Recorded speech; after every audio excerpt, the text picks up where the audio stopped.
Di sebuah desa kecil yang dikelilingi hutan lebat dan sawah menghijau, hiduplah seorang anak laki-laki bernama Damar.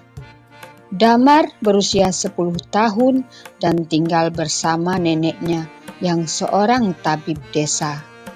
Ayah dan ibunya telah lama meninggal dalam kecelakaan perahu saat mencari ikan di sungai besar. Damar bukan anak biasa. Sejak kecil ia memiliki kemampuan aneh. Ia bisa mendengar dan memahami suara binatang, bukan hanya gonggongan anjing atau kicauan burung, tapi benar-benar berbicara dengan binatang, seperti berbicara dengan sesama manusia. Kemampuan Damar pertama kali ia sadari saat berumur 5 tahun. Ketika seekor kucing tua bernama Gimbal memintanya untuk membuka kandang ayam karena ada ular masuk. Damar yang terkejut mendengar suara itu langsung lari ke kandang ayam, dan benar saja seekor ular kecil tengah melilit salah satu anak ayam. Sejak saat itu, Damar mulai sering mendengar suara-suara dari binatang di sekitar desa. Kambing yang bosan makan rumput setiap hari, sampai ikan di kolam yang menyanyikan lagu-lagu aneh dalam gelembungnya. Namun Damar tidak berani menceritakan kemampuannya kepada siapapun, bahkan kepada neneknya. Ia takut dianggap aneh. Maka ia tumbuh menjadi anak pendiam yang lebih sering duduk di bawah pohon jambu sambil berbicara dengan semut atau tidur di ladang mendengarkan cerita-cerita tua dari jangkrik dan katak.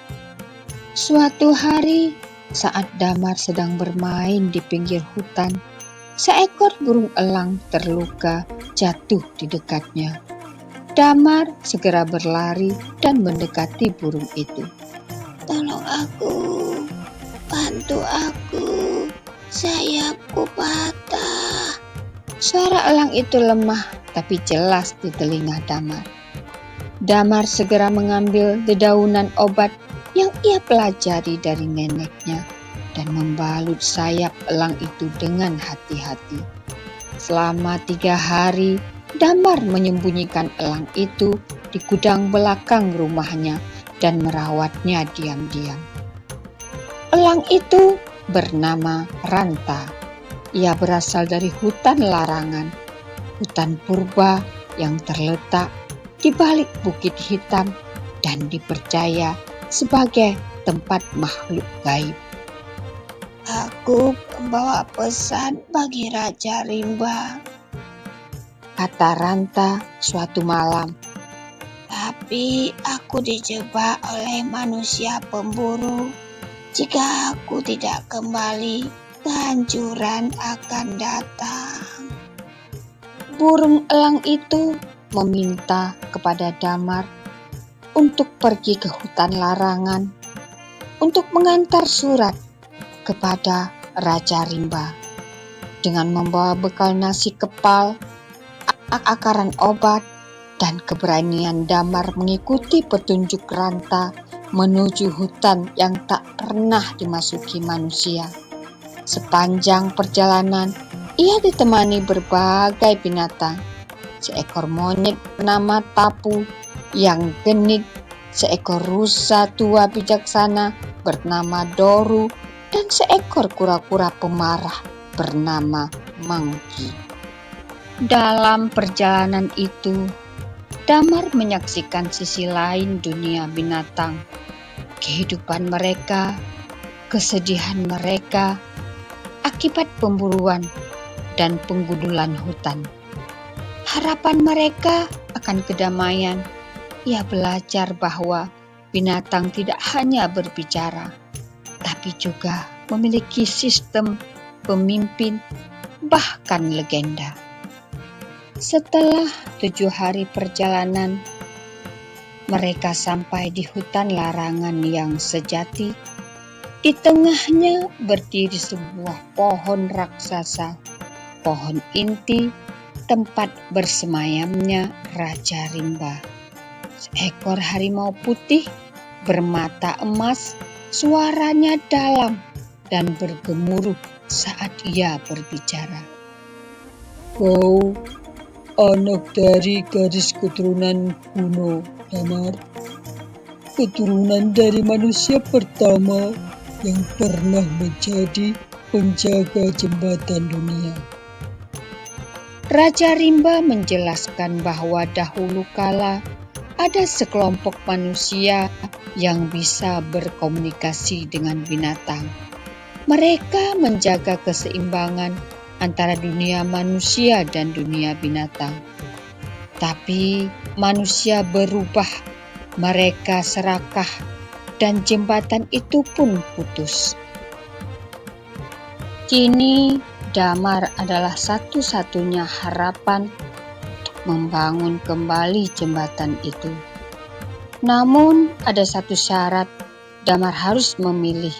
Jika ia menerima tugas ini, ia tak bisa hidup seperti manusia biasa lagi. Ia akan menjadi bagian dari alam, penjaga yang hidup di antara dua dunia. Damar termenung. Ia ingat neneknya yang selalu menunggunya pulang. Tapi ia juga mendengar jeritan burung hutan, kesedihan gajah yang kehilangan anaknya karena perangkap, dan impian binatang-binatang kecil yang ingin hidup damai. Akhirnya, Damar memilih menjadi jembatan itu.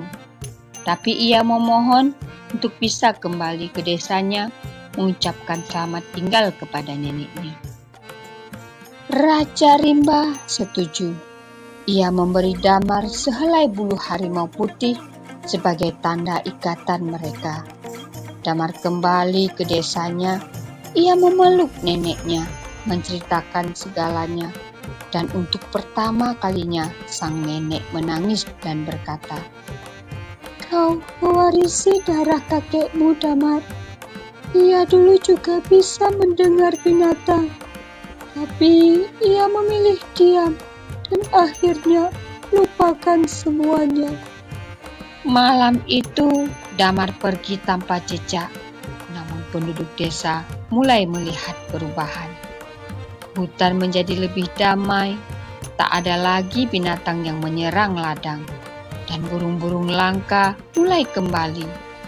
Di malam tertentu, jika kau cukup tenang, kau bisa mendengar suara seorang anak tertawa dari dalam hutan, dikelilingi suara burung dan gemerisik pepohonan. Orang-orang bilang itu suara Damar, anak yang bisa mendengar suara binatang, penjaga baru jembatan dunia. Setiap makhluk hidup, manusia ataupun binatang, memiliki hak untuk hidup damai. Damar melalui kemampuannya, ia mendengar jeritan dan juga harapan binatang yang selama ini diabaikan. Pesan moral yang bisa disampaikan pada cerita ini adalah peduli terhadap alam dan makhluk hidup lainnya penting bagi keseimbangan dunia. Keberanian untuk berbeda bisa membawa perubahan besar. Mendengarkan adalah kekuatan. Kadang pilihan yang benar bukanlah yang paling mudah. Jagalah alam dan makhluk hidup di sekitarmu, karena semua makhluk punya suara dan perasaan yang layak didengar. Sampai jumpa pada cerita-cerita berikutnya.